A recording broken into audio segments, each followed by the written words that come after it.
इस क्वेश्चन को करने के लिए हमें तीन बेसिक चीजें पता होनी चाहिए। First, E power iota theta is equal to cos theta plus iota sine theta.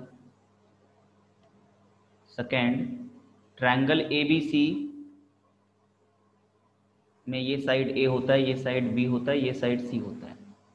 तो आपने प्रोजेक्शन फॉर्मूला पढ़ा होगा, तो प्रोजेक्शन फॉर्मूला अपने को पता रहना चाहिए, यानी A cos B plus B cos A की वैल्यू क्या होती है, सी होती है।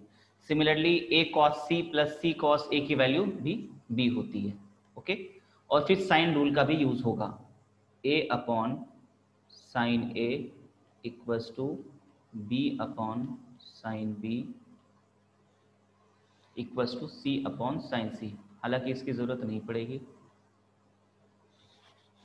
तो बच्चों, इस क्वेश्चन को आप सबसे पहले ट्राई करो, उसके बाद वीडियो देखना, क्योंकि बहुत ही इंटरेस्टिंग क्वेश्चन है और इस क्वेश्चन को हम लोग complex number and solution of triangle के यूज से सॉल्व करने वाले हैं। चलिए देखते हैं। मैं इस क्वेश्चन को ऐसे लिख सकता हूं, real part of A cube E power iota minus 3b plus B cube E power iota 3a plus 3a square B E power iota minus 2b into E power iota a plus 3b square E power iota 2a into A E power iota minus b। तो इसका real part ही तो दे रखा है, ये जो question है basically इसका real part ही तो है। आप इसको लिख सकते हो, इस एक्सप्रेशन को ए क्यूब कॉस 3b और सेकंड में आएगा iota sine 3b with A cube. तो वो तो चाहिए नहीं अपने को, सिर्फ रियल पार्ट चाहिए, तो वो ये आ गया। ये वाली चीज क्या है, बी क्यूब कॉस 3a क्या है, तो वो यहां से आ जाएगा। B cube cos 3a plus iota वाला पार्ट नहीं चाहिए। तो बच्चों, ये जो ऊपर एक्सप्रेशन दिया हुआ है ये एक्चुअली में रियल पार्ट है, जो एक्सप्रेशन मैंने नीचे लिखा हुआ है। ऑल राइट, तो मैं इसको ऐसे लिख सकता हूं, real part of, if you observe it closely, तो ये फॉर्मूला है ए प्लस बी के होल क्यूब का, A power iota minus B plus B E power iota A का क्यूब। ऑल राइट, तो फिर मैंने लिख दिया रियल पार्ट ऑफ, ठीक है ना।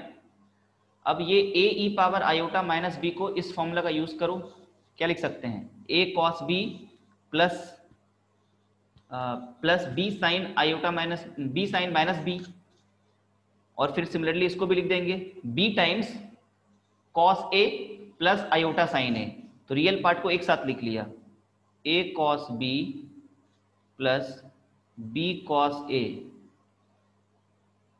Plus iota times B sine A minus A sine B का होल क्यूब लिख सकता हूं मैं। तो बच्चों ऑब्जर्व करो, इसको यूज कीजिए। तो b sine a minus a sine b, ये वैल्यू तो 0 हो गई, और ये वाली चीज क्या हो गई, प्रोजेक्शन फॉर्मूले से a cos b plus b cos a क्या हो गई, c हो गई। c क्यूब का रियल पार्ट तो c क्यूब ही होएगा, और c की वैल्यू कितनी दे रखी है इस क्वेश्चन में, तो c की वैल्यू दे रखी है, c की वैल्यू 5 है, सो आंसर वुड बी 125। ये हो गया हमारा फाइनल आंसर।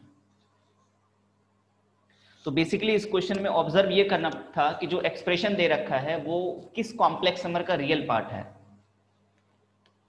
इन दो टर्म को ऑब्जर्व करके आपको दिख रहा था कि आयोटा की पावर 3 हो रही होगी, मतलब ये जो पार्ट हो रहा होगा ई पावर आयोटा पार्ट, ये वाला पार्ट इसका क्यूब हो रहा होगा कुछ इस तरह का। और ये a माइनस 2b हमें हिंट दे रहा है कि अगर एक के साथ एंगल a आया है तो दूसरे के साथ एंगल माइनस b आया होगा, तभी तो एक का स्क्वायर करेंगे, क्योंकि x प्लस वाई के होल क्यूब में क्या करते हैं हम लोग, A cube plus B cube plus 3a square B plus 3ab square, है ना।